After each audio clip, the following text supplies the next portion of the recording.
পানি লাগবে পানি, মুগ্ধ এসে দেখে যাও।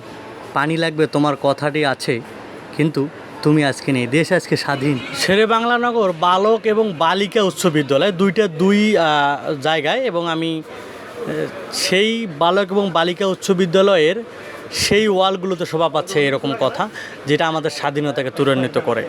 মেধার বিজয় হয়েছে এবং ওয়ালগুলো অনেক রঙে রঙিন করা হয়েছে। এটা ছোট্ট সোনামণিরা আমাদের ক্লাস 5-6-এ পড়ে, গোলামির জিঞ্জির ছিন্ন করেছি, দিল্লির দাসত্ব মানি না, মানব না, এরকম অনেকগুলো। যে পাখি খাঁচা ছেড়ে পাখি চলে যাচ্ছে, এবং আমাদের 36শে জুলাই এটা একটা স্মরণীয় দিন। ধর্ম যার যার, দেশ সবার।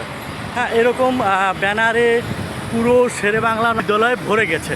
বিকল্পকে আমরা চাই না অন্য কোনো আরও ঘাতক এসে আমাদের সেই স্বাধীনতা ছিনিয়ে নিয়ে যাক। এবং আমাদের ছোট্ট সোনামণিদের হাতের আসলে এত সুন্দর আর্ট, পুরো ঢাকা শহরের ওয়ালগুলো এই আর্ট দিয়ে ভরে গিয়েছে। হ্যাঁ, কোটা আন্দোলনকে কেন্দ্র করে যে দেশ স্বাধীন করা হয়েছে, 36শে জুলাইয়ের সেই ইতিকথা এই ওয়ালগুলোতে শোভা পাচ্ছে। একটু আগে দেখালাম আপনাদের শেরে বাংলা বালিকা উচ্চ বিদ্যালয়, এবং আমাদের এখন দেখাচ্ছি শেরে বাংলা নগর বালক উচ্চ বিদ্যালয়। তার মানে বালক এবং বালিকা উচ্চ বিদ্যালয়ের দুইটাই আমাদের এই দেশের জন্য। আসলে এই ওয়ালগুলো সেই ক্যাডার বাহিনী এবং ছাত্রলীগের বলেন আর যে কোনো দলের বলেন, এই ওয়ালগুলো সেই পোস্টার দিয়ে আসলে মোড়ানো ছিল। সেই জায়গাতে আমাদের ছাত্ররা আমরা অক্লান্ত পরিশ্রম করে আমরা এই ওয়ালগুলো সাজিয়েছি, এবং পুরো ওয়ালে আমরা ব্যানার করেছি, যেটা আসলে দেখতে খুবই সুন্দর লাগতেছে।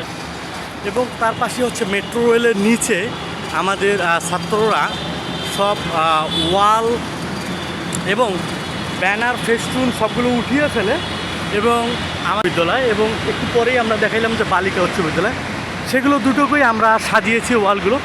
এই ওয়ালগুলো আগে মূলত ছিল হচ্ছে ছাত্রলীগের ক্যাডার বাহিনী, এবং যে কোনো ব্যানারে এই ওয়ালগুলো একদম অপরিষ্কার ছিল। সেগুলো আমরা ছাত্ররা সবগুলোকে পরিষ্কার করে এগুলো সবগুলোকে পেন্টিং করা হবে, এবং আমরা আশা করি যে সামনে কোনো ঘাতক দালাল এবং কোনো আওয়ামী লীগ, কোনো বিএনপি এবং জাতীয় পার্টি আমরা কাউকেই চাই না।